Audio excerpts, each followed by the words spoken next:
e intimidam a população do Brasil. Ora, a defesa tem profundo respeito pelo órgão GAECO, por seus funcionários, pela promotoria, pelo delegado, todos os respeitos ao Ministério Público como instituição. Porém, cabe à defesa apontar os erros, apontar os equívocos, pois a defesa não é perfeita, a defesa também comete erros, mas a acusação também comete erros, pois, como seres humanos, somos sim falíveis, suscetíveis aos erros. E é no processo dialógico entre defesa, acusação e justiça, aonde se traz subsídios por meio de um trabalho cooperativo para produzir, sim, aquilo que esperamos, a justiça. Ora, com toda certeza, o Ministério Público não quer que um inocente seja condenado. E a defesa também não.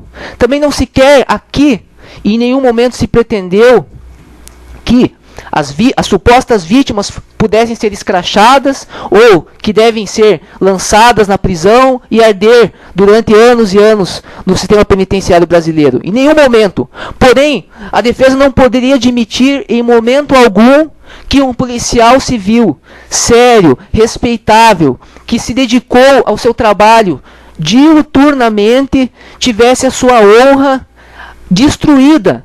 Pois, lamentavelmente, a imprensa divulgou informações de sua prisão sem que tivesse havido denúncia, ou seja, lançou-se no lixo o princípio da presunção de inocência. O cidadão hoje, ele é condenado, ele é escrachado e, muitas vezes, as autoridades públicas, após levarem o caso à mídia, são obrigadas a reiterar o erro, o que é grave. Mas são obrigadas para não contrariar as expectativas que geram por meio de denúncias baseadas apenas em indícios, pois nós sabemos, como operadores do direito, que prova só existe no contraditório, aonde, frente a frente, acusador, defesa, fazem perguntas à vítima. Isso foi feito neste caso. Foi feito neste caso e se provou, indene de dúvidas, a versão do acusado.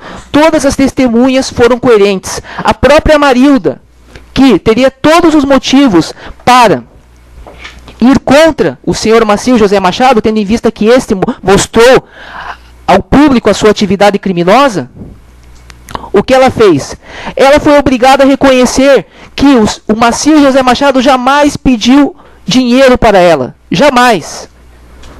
Ou seja, se a própria acusadora, pois ela aparece ao lado do senhor Valmir Pegoraro nas imagens, acusando. Em nenhum momento ela foi contra a primeira acusação. Teve que voltar atrás, sim. Teve que voltar atrás com medo. Não de ameaças, mas com medo da justiça.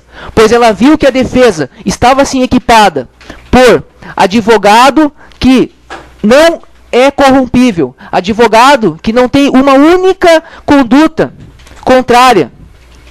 Advogado que não tem medo de retaliações, que tem em Deus a sua própria direção, e tem em Deus o seu próprio firmamento.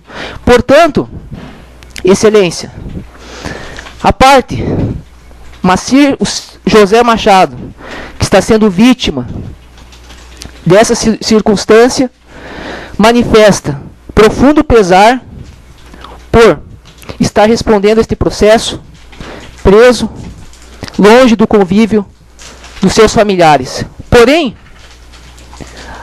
não lança-se aqui acusações a este juízo ou mesmo ao órgão do Ministério Público, que também fazem o seu trabalho da melhor forma possível, de acordo com os meios disponíveis.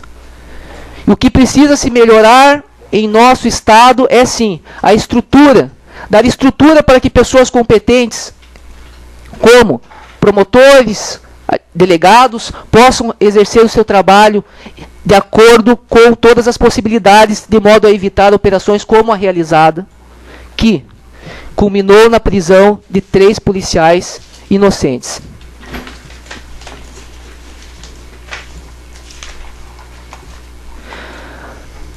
Tendo em vista ainda alguns minutos, a defesa, embora ciente de que o seu cliente será absolvido, ainda discorre sobre a atipicidade manifesta de eventual conduta praticada. Ou seja, ainda que a conduta fosse tal como o Ministério Público a descreve, ainda assim seria manifestamente atípica, pois, desde o início do oferecimento da denúncia foi dito que o valor recebido seria para dar um melhor atendimento à região, ou seja, para fazer algo lícito que deveria ser feito independente do pagamento de qualquer valor. Isso foi inclusive ressaltado pelo Dr. Adilson Ricardo da Silva. Então quer dizer que eles queriam receber, nas suas palavras, abre aspas, um dinheiro para fazer aquilo que era devido. Nesse sentido, de acordo com a melhor doutrina alemã, em especial do eminente professor Uskin de Rosa, não é corrupção o recebimento de valores destinados para que o funcionário público realize condutas lícitas. Apenas caracteriza o tipo de corrupção o valor recebido para a realização de condutas ilícitas. Ademais, ficou evidenciado pela instrução que o flagrante foi preparado. Qual é a diferença entre o flagrante preparado e o esperado? Uma única palavra: indução. No flagrante preparado, a indução do réu. No flagrante esperado, não. E o que nós vimos? O senhor Valmir Pegoraro Gonçalves dizendo que ligou para o Macir. Em nenhum momento o senhor Macir ligou para ele. Ele ligou para o Macir e o induziu a ir até o local, tendo em vista manifesto a preparação do flagrante. Embora a tese principal, sendo essa tese da preparação subsidiária, pois a tese principal é de flagrante forjado, ou seja, o valor não se destinou em hipótese alguma ao recebimento de quantia indevida. Essas são as alegações a qual faço com muito respeito às instituições do Estado do Paraná e do Brasil, ciente de ter realizado o meu ofício da melhor forma possível, termos em que pede deferimento.